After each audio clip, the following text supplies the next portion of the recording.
तो hello guys, आज के इस वीडियो में हम सोलो लेवलिंग सीजन 4 का एपिसोड 4 कवर करने वाले हैं। तो अगर आपने सीजन 4 का एपिसोड 1 से 3 या सीजन 3 अभी तक नहीं देखा है तो जाके पहले वो देख लो, मेरे चैनल की प्लेलिस्ट में मिल जाएगा। स्टार्ट करने से पहले आप लोग फटाफट लाइक सब्सक्राइब कर लो अगर आपको इसी तरह जल्दी जल्दी वीडियो चाहिए तो। Solo Leveling season 4 episode 4 start होता है और हम देखते हैं कि जिन्वो अब पूरी तरह से शैडो मोनार्च बन चुका था और उसने फ्रॉस्ट मोनार्च को भी मार दिया था। फ्रॉस्ट मोनार्च के मरने के बाद जिन्वो बेरू से पूछता है वो इंसान कहाँ गया जो मुझे प्रोटेक्ट कर रहा था।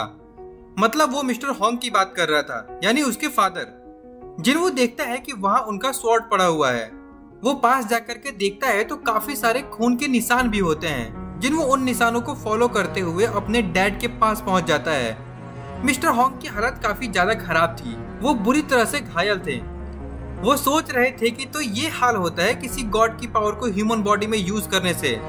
तभी वहाँ जिन्वो आ जाता है और कहता है, क्या आप फिर से हमें बिना बताए छोड़कर जाने वाले हैं डैड? इसके बाद हमें मिस्टर होंग का पास्ट दिखाया जाता है कि आखिर उस दिन क्या हुआ था।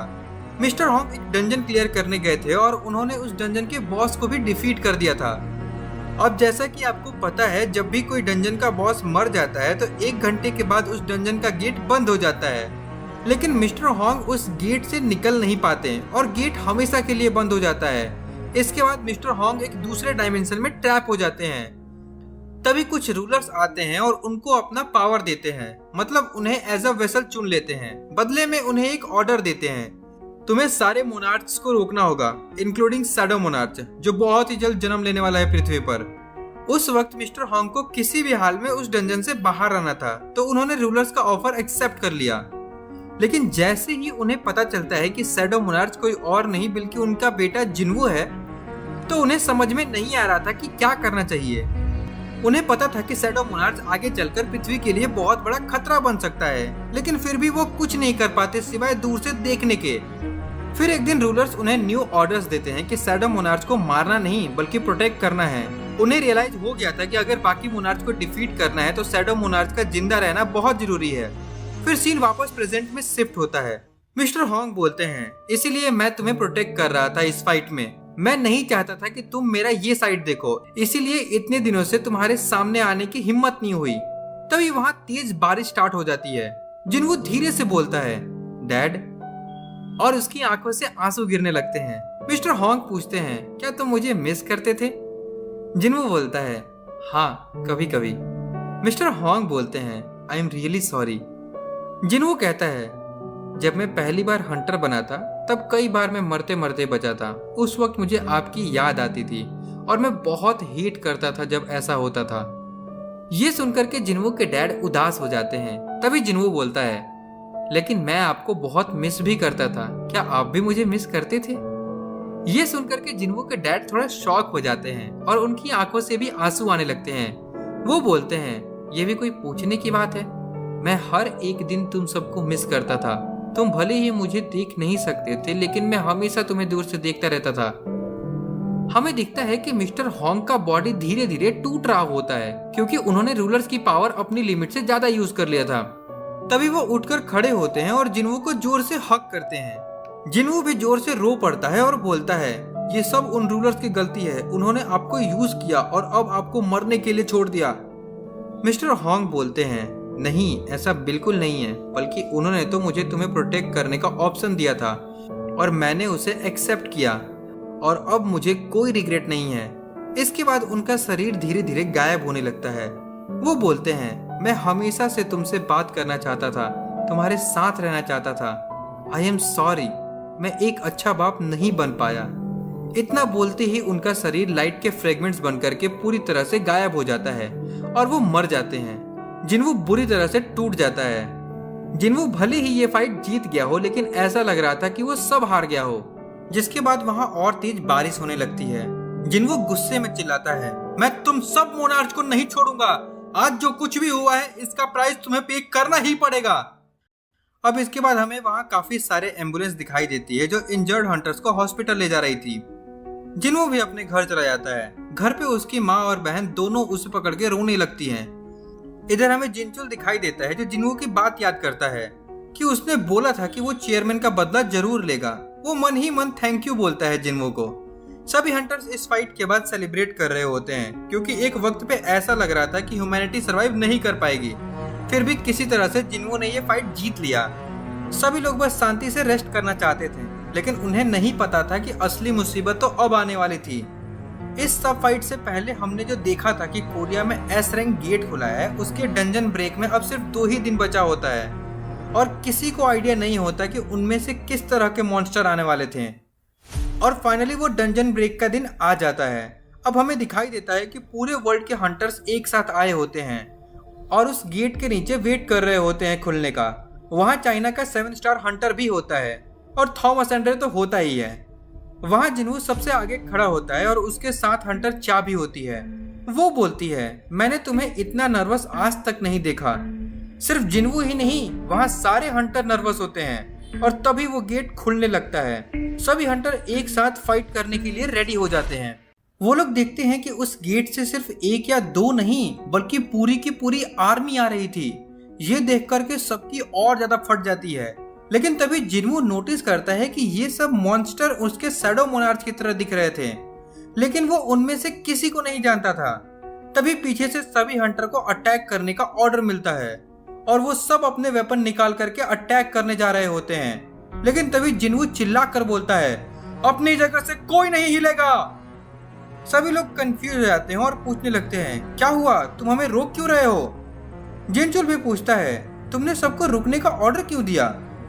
जिन्वो बोलता है, शांत हो जाओ, सब ठीक है, वो लोग कुछ नहीं करेंगे। इतना बोल करके जिन्वो उनके तरफ बढ़ने लगता है। लेकिन सभी हंटर और ज्यादा कंफ्यूज हो जाते हैं। वो सोचते हैं, क्या हंटर जिन्वो इन सब मॉन्स्टर से अकेले फाइट करने का सोच रहा है? तभी उनमें से एक मॉन्स्टर जो उनका लीडर होता है वो जिन्वो के सामने आता है और अपना सर झुकाकर बोलता है, माय किंग, मैं ग्रैंड मार्शल बेलियन हूँ और आज से हम सब आपके लिए फाइट करेंगे। ये देख करके सभी हंटर्स की आंखें फटी की फटी रह जाती हैं। उन्हें विश्वास नहीं होता है कि आखिर ये सब हो क्या रहा है। थॉमस एंड्रे भी पूरा कंफ्यूज हो जाता है। जिन्वो समझ जाता है कि यही रियल शैडो आर्मी है जो कभी एस्पॉन के साथ फाइट किया करती थी और अब क्योंकि जिन्वो पूरी तरीके से शैडो मोनार्च बन गया था तो ये सारे शैडो सोल्जर उसके पास वापस आ गए। अब सीन चेंज होता है। कुछ दिन बाद हमें पता चलता है कि जिन्वो उस दिन के बाद से अचानक से गायब हो गया था, जिसको लेकर के हंटर एसोसिएशन में काफी बहस चल रही होती है। सब लोग जिन्वो का इंटरव्यू लेकर उन शैडो सोल्जर के बारे में पूछना चाहते थे, लेकिन जिन्वो का कोई अता पता ही नहीं था। तभी सीन शिफ्ट होता है जिन्वो पर, जो अपनी न्यू शैडो आर्मी के साथ था। वो उन सबको 2 ग्रुप्स में डिवाइड करके एक दूसरे से फाइट करवा रहा था। मतलब एक तरह की मिलिट्री ट्रेनिंग चल रही थी। अब क्योंकि बेलियन जिन्वो का सबसे स्ट्रॉन्गेस्ट सोल्जर बन गया था तो वो हमेशा जिन्वो के पास ही रहता था। ये बात बेरू को हजम नहीं होती क्योंकि इससे पहले हमेशा वो जिन्वो के साथ खड़ा रहता था। इसीलिए वो जाकर बेलियन को चैलेंज कर देता है। जिन्वो की शैडो आर्मी में अब तक सबसे हाईएस्ट रैंक कमांडर था, लेकिन बेलियन का रैंक ग्रैंड मार्शल होता है जो उससे भी ऊपर था। तभी बेरू बोलता है, हम दोनों में जो जीतेगा उसी को ग्रैंड मार्शल का टाइटल मिलेगा। बेलियन भी उसका चैलेंज एक्सेप्ट कर लेता है। फिर दोनों एक दूसरे के सामने आते हैं और फाइट के लिए रेडी हो जाते हैं। बेलियन अपना स्वॉर्ड निकाल लेता है। जिन्वो सोचता है तो ये भी इग्रिस की तरह स्वॉर्ड यूज करता है, लेकिन इसका स्वॉर्ड साइज में काफी बड़ा है तो ये जरूर पावरफुल होगा। लेकिन स्पीड में तो बेरू ही जीतने वाला है। तभी बेरू तेज स्पीड से बेलियन की तरफ बढ़ता है, लेकिन बेलियन अपने स्वॉर्ड से अटैक कर देता है। हमें दिखता है कि उसका स्वॉर्ड स्ट्रेच हो सकता था और वो एक चेन की तरह उसे घुमाकर अटैक करता है और उसका अटैक इतना पावरफुल होता है कि एक ही स्लैश में बेरू हार जाता है और जमीन पर गिर जाता है। ये देख करके जिन्वो भी शॉक हो जाता है, ये तो शुरू होते ही खत्म हो गया। एट द सेम टाइम जिन्वो काफी इम्प्रेस भी हो जाता है। वो सोचता है कि इसका एक सिंगल अटैक इतना पावरफुल है कि ये पूरी अर्थ को खत्म कर सकता है। तो ये है ग्रैंड मार्शल की पावर। अब सीन शिफ्ट होता है चाइना के 7 स्टार हंटर लुई पर। वो वापस चाइना आ चुका था। काफी सारे रिपोर्टर्स उसे घेर के सवाल कर रहे होते हैं क्योंकि पूरा वर्ल्ड अभी भी कंफ्यूजन में था कि आखिर उस दिन क्या हुआ था। लेकिन जैसे ही लुई एयरपोर्ट से बाहर निकलता है वो देखता है कि इस बार चाइना के आसमान में एक बहुत बड़ा एस रैंक गेट खुला है। फिर सीन शिफ्ट होता है मोनार्च ऑफ डिस्ट्रक्शन यानी ड्रैगन किंग पर। वो बोलता है, तो शैडो मोनार्च ने इस बार हमें धोखा दे दिया है। बहुत बढ़िया, इस बार मैं खुद फाइट करूंगा, तो तुम लोगों को कुछ करने की जरूरत नहीं है।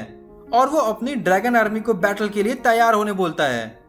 इधर हमें फिर से बैरू दिखाई देता है जो बार बार बेलियन को चैलेंज कर रहा था और बार बार हार रहा था। अब तक वो 100 बार हार चुका था, फिर भी वो हार नहीं मानता और दोबारा चैलेंज करता है। जिनवू बोलता है, आखिर तुम ग्रैंड मार्शल की पोजीशन के लिए इतना क्यों पागल हो रहे हो? बैरू बोलता है, अगर मैं ग्रैंड मार्शल बन जाऊंगा तो मैं भी आपके साइड में खड़ा रह सकता हूँ। जिनवू बोलता है, बस इतनी सी बात, उसमें क्या है? बेलियन राइट साइड में खड़ा रहता है, तुम लेफ्ट साइड में खड़े रह लेना। ये सुनकर के बैरू फुल खुश हो जाता है और बोलता है, मेरे किंग आप कितने दयालु हैं। तभी पीछे से इग्रिस आता है और वो भी बोलता है, मैं भी ग्रैंड मार्शल के टाइटल के लिए चैलेंज। वो इतना बोल ही रहा था कि जिनवू बोल देता है, तुम भी मेरे पीछे खड़ी रह सकते हो। अब ये सब देख करके बाकी सोल्जर भी लाइक, ये क्या फ्रॉड चल रहा है। तभी जिनवू देखता है कि जो न्यू शैडो सोल्जर आए हैं उनमें से कुछ ड्रैगन भी होते हैं और उनके बीच फायर ब्रीदिंग का कंपटीशन चल रहा था। वो लोग आसमान में फायर ब्लास्ट कर रहे होते हैं। उनके साथ टस्क भी होता है। टस्क भी अपना फायर अटैक उन्हें दिखाता है जो उन सब ड्रैगन से भी ज्यादा पावरफुल था। मतलब वो पूरा फ्लेक्स कर रहा होता है उन न्यू शैडो सोल्जर के सामने। बेचारे सारे ड्रैगन्स का मुंह लटक जाता है। सभी सोल्जर टस्क को चीयर करने लगते हैं। जिनवू भी लाइक, ये चीटिंग नहीं हुई, तुम्हारे पास तो मैजिकल ऑर्ब है भाई। अब सीन शिफ्ट होता है। जिनवू अपने घर पे होता है और वो अपने फैमिली को खाना बना के खिला रहा होता है। उन लोगों को जिनवू के हाथ का खाना काफी टेस्टी लगता है। जिन्हा बोलती है, मुझे नहीं पता था तुम इतना अच्छा खाना बना सकते हो भाई। जिनवू अपने फैमिली के साथ टाइम स्पेंड कर रहा था, लेकिन वो मन में सोच रहा था कि अब टाइम आ गया है कि पूरे वर्ल्ड को सच्चाई बताने का, मोनार्च और रूलर्स के बारे में और ड्रैगन किंग की आर्मी जो आने वाली है उसके बारे में। मैं अकेले सबको प्रोटेक्ट नहीं कर सकता हूँ। तभी उसकी माँ पीछे से आती है और बोलती है, कहीं तुम कुछ डेंजरस तो नहीं करने वाले? तुम्हारे फादर को भी जब भी कुछ डेंजरस करना होता था तो उससे पहले हमारे लिए खाना बनाते थे। जिनवू बोलता है, आप चिंता मत करो, मैं ऐसा कुछ नहीं करने वाला। तभी उनके गेट पे कोई नॉक करता है। जिनवू जाकर के देखता है तो वो जिन्हू के फादर होते हैं। वो बोलते हैं, ऐसे अचानक आने के लिए माफी चाहता हूँ, लेकिन क्या मैं तुमसे थोड़ी देर बात कर सकता हूँ? फिर दोनों पास के एक पार्क में जाते हैं। बेसिकली उनको शक हो गया था कि जिन्हू ने उन्हें उस दिन इटर्नल स्लीप वाली बीमारी से बचाया था, जिसके लिए वो थैंक यू बोलने आए थे। वो पूछते हैं, आखिर तुमने ऐसा क्यों किया? जिन्हू बोलता है, मुझे लगा आप एक ट्रस्टवर्दी पर्सन हो और जिन्हू भी आपसे बहुत प्यार करता है। वो बोलते हैं, अच्छा अगर ऐसी बात है तो प्लीज मुझे भी इस फेवर को रिटर्न करने का मौका दो। तुमको जो चाहिए मैं देने को तैयार हूँ। जिन्हू बोलता है, मुझे कुछ नहीं चाहिए, बस इतना चाहता हूँ कि अगर फ्यूचर में मुझे कुछ हो जाए तो आप प्लीज मेरी फैमिली का ख्याल रखिएगा। जिन्हू के फादर बोलते हैं, हाँ बिल्कुल, मैं प्रॉमिस करता हूँ। अब इसके बाद हमें जिनचुल दिखाई देता है जो जिन्हू को उस चाइना वाले एसरेंग गेट के बारे में बता रहा होता है। वो बताता है कि ये गेट सिर्फ चाइना में ही नहीं बल्कि पूरे वर्ल्ड में 8 अलग अलग कंट्री में भी खुला है और सब के सब एक साथ ही खुले हैं। जिनचुल पूछता है, क्या इनमें से भी तुम्हारे शैडो सोल्जर आने वाले हैं क्या? तो जिन्हू बोलता है, नहीं, इस बार मॉन्स्टर ही आएंगे। तभी जिन्हू अचानक चेयरमैन से पूछता है, क्या तुम मुझ पे ट्रस्ट करते हो? जिनचुल बोलता है, हाँ बिल्कुल। तो जिन्हू उसके पास आता है और बोलता है, मैं जो तुम्हें दिखाने वाला हूँ उस पे भी ट्रस्ट करना। और जिन्हू जिनचुल को सारा पास्ट दिखाने लगता है, कैसे मोनार्च और रूलर आए, कैसे ये वर्ल्ड कई बार तबाह हो चुका है लेकिन कप ऑफ रीइंकार्नेशन की वजह से हम लोग जिंदा है, और जिन्हू की असली आइडेंटिटी क्या है। ये सब देखने के बाद तो जिनचुल के होश उड़ जाते हैं। वो बोलता है, ये नहीं हो सकता, ये सब इम्पॉसिबल है। तो क्या हम हंटर्स के अलावा सारी ह्यूमैनिटी मरने वाली है इस वॉर के बाद? वो पूरा शॉक में चला जाता है। वो जिन्हू से बोलता है, ऐसा कैसे हो सकता है और तुम अकेले इन मोनार्च से फाइट करने वाले हो? जिन्हू बोलता है, हाँ। जिसके बाद सीन शिफ्ट होता है एक बड़े कॉन्फ्रेंस रूम में जहां 150 से ज्यादा कंट्री के प्रेसिडेंट, प्राइम मिनिस्टर और गिल्ड मास्टर एक साथ आए होते हैं। सभी लोग कंफ्यूज थे कि उन्हें क्यों बुलाया गया। तभी स्टेज पे जिन्हू आता है और उन सबको आने वाली फाइट के बारे में वार्निंग देता है। लेकिन कुछ लोग बोलते हैं, हम कैसे मान ले कि जो तुम कह रहे हो वो सच्ची है? वैसे भी हमारे पास नेशनल लेवल हंटर हैं जो किसी भी मॉन्स्टर को हैंडल कर सकते हैं। जिन्हू बोलता है, इस वॉर में हजारों ड्रैगन आएंगे जो कामिस से भी ज्यादा स्ट्रांग होंगे, तो नेशनल लेवल हंटर्स भी उनके सामने कुछ खास नहीं कर पाएंगे। सभी लोग बोलते हैं, हमें एटलीस्ट कुछ प्रूफ तो दो, वरना हम कैसे मान लें। तभी जिन्वो उस कॉन्फ्रेंस हॉल में 8 से 10 डंजन गेट खोल देता है। ये देख करके सबकी हालत टाइट हो जाती है। चिन्वू बोलता है, हमारे एनिमी भी कुछ इसी तरह से गेट खोल सकते हैं जब और जहां चाहें। अब तक उन्होंने अटैक नहीं किया क्योंकि उनकी आर्मी इतनी बड़ी है कि उसको एक साथ लाने में टाइम लग रहा है। इसके बाद सभी को जिन्वू पर विश्वास हो जाता है, लेकिन सब बोलते हैं, अगर तुम जो कह रहे हो वो सच है तो इन मॉन्स्टर से कैसे बचा जा सकता है, हमें क्या करना चाहिए। जिन्वू बोलता है, इनसे बचा नहीं जा सकता, इसीलिए आप लोग इन गेट से जितना दूर हो सके उतना दूर चले जाओ। और इसी के साथ मीटिंग खत्म हो जाती है। अब जिन्वू फिर से अपनी शैडो आर्मी के पास आता है, जहां वो लोग मिलिट्री ट्रेनिंग कर रहे होते हैं। जिन्वू बेलियन से पूछता है, आखिर ड्रैगन मोनार्च की आर्मी कितनी बड़ी है। बेलियन बोलता है, एग्जैक्टली तो नहीं पता, लेकिन हमारी शैडो आर्मी से 100 गुना ज्यादा है। ये सुनकर के जिन्वू सोच में पड़ जाता है, मतलब लगभग 10 मिलियन सोल्जर उसके पास हैं। अगर हमारे और उनके सोल्जर के बीच में ऑल आउट वार होता है तो हमारे सोल्जर के पास कोई चांस ही नहीं है। तभी जिन्वू देखता है कि बेरू ने उसके लिए एक कैसल बनाया था। एक्चुअली जिन्वू के सोल्जर बहुत टाइम से यहाँ ट्रेनिंग कर रहे थे, तो जिन्वू भी यहाँ आता जाता रहता था, इसीलिए बेरू ने उसके लिए कैसल बनाया था। जिन्वू बेरू को बुलाता है और बोलता है, तो ये सब तुम्हारा काम है, ये तो बस देखने में बड़ा है, लेकिन ये रहने लायक तो बिल्कुल नहीं है। बेरू तुरंत सर झुका के माफी मांगने लगता है। जिन्वू बोलता है, वो सब ठीक है, लेकिन इसमें फ्लैग क्यों लगाया है तुमने। तभी वहां बेलियन आता है और वो भी सर झुका के माफी मांगने लगता है। जिन्वू बोलता है, अच्छा तो ये तुम्हारा आइडिया था, मतलब पहले एक नमूना था, अब दो हो गए हैं। अब सीन शिफ्ट होता है कनाडा में, जहां कुछ एस रैंक हंटर्स जिन्वू की वार्निंग को सीरियस नहीं लेते। वो लोग कहते हैं कि जिन्वू सिर्फ अकेले सारा क्रेडिट लेना चाहता है, इसीलिए वो डिसाइड करते हैं कि जब गेट खुलेगा तो वो खुद ही फाइट करने जाएंगे। हमें दिखता है कि जिनचुल ये सब जिन्वू को बता रहा होता है और पूछता है, तुम इनका क्या करोगे। जिन्वू बोलता है, फिलहाल तो मैं सबसे पहले चाइना जाऊंगा, मैं अकेला सारे 8 गेट पे एक साथ नहीं जा सकता, इसीलिए सबसे पहले अपने पास वाले कंट्री यानी चाइना जाऊंगा, क्योंकि वहाँ अगर कुछ होता है तो कोरिया भी इफेक्ट होगा। जिन्वू मन में सोचता है, ये बैटल जितना लंबा चलेगा उतना ही ज्यादा हमारे जीतने के चांसेस होंगे। फिर जिन्वू फ्लाइट पकड़ के चाइना चला जाता है। वहाँ का 7 स्टार हंटर लुई एयरपोर्ट पे उसका वेट कर रहा होता है और वो जिन्वू का वेलकम करता है। लुई जिन्वू को उस एस रैंक गेट के पास ले जाता है। वहाँ पे पूरे चाइना के लगभग 1 लाख हंटर एक साथ इकट्ठा होते हैं, क्योंकि किसी भी वक्त वहाँ डंजन ब्रेक हो सकता था।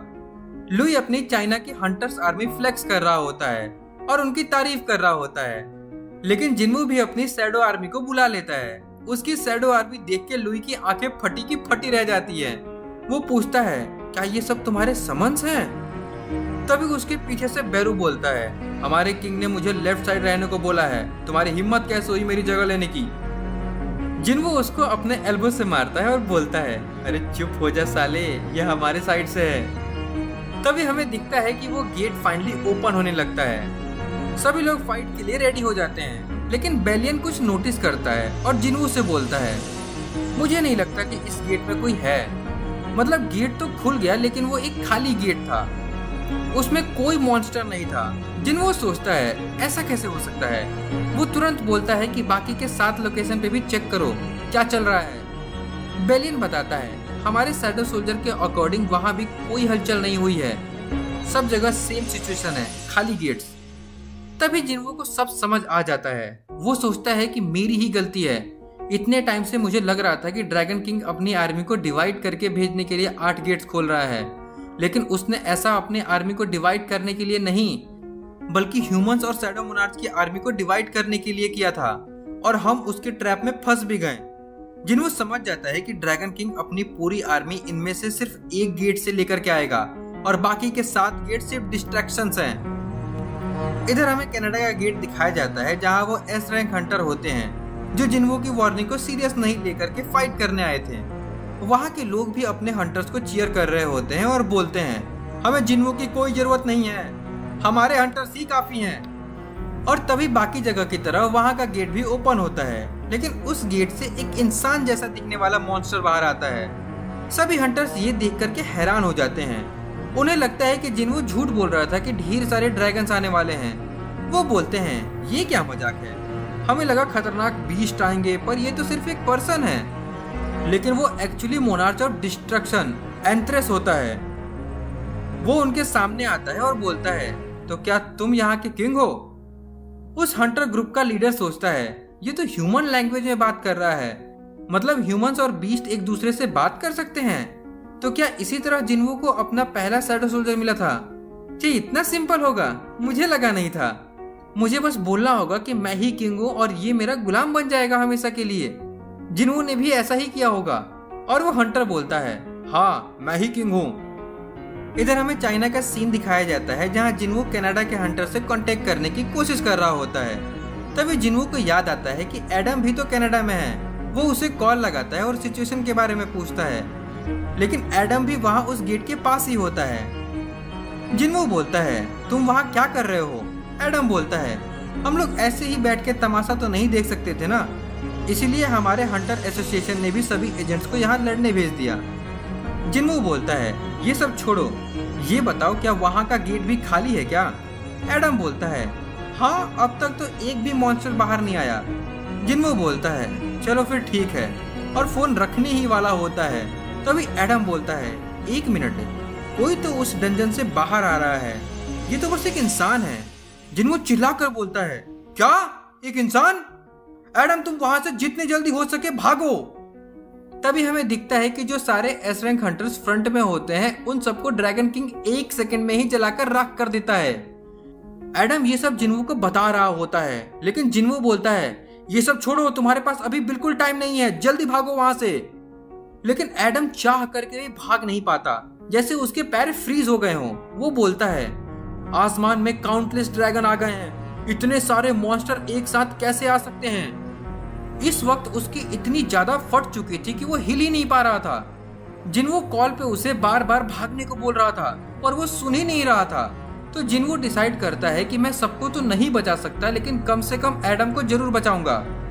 एडम के अंदर जो जिन्वू का शैडो सोल्जर था वो बाहर आता है और एडम का हाथ पकड़ के उसे टेलीपोर्ट करने ही वाला होता है।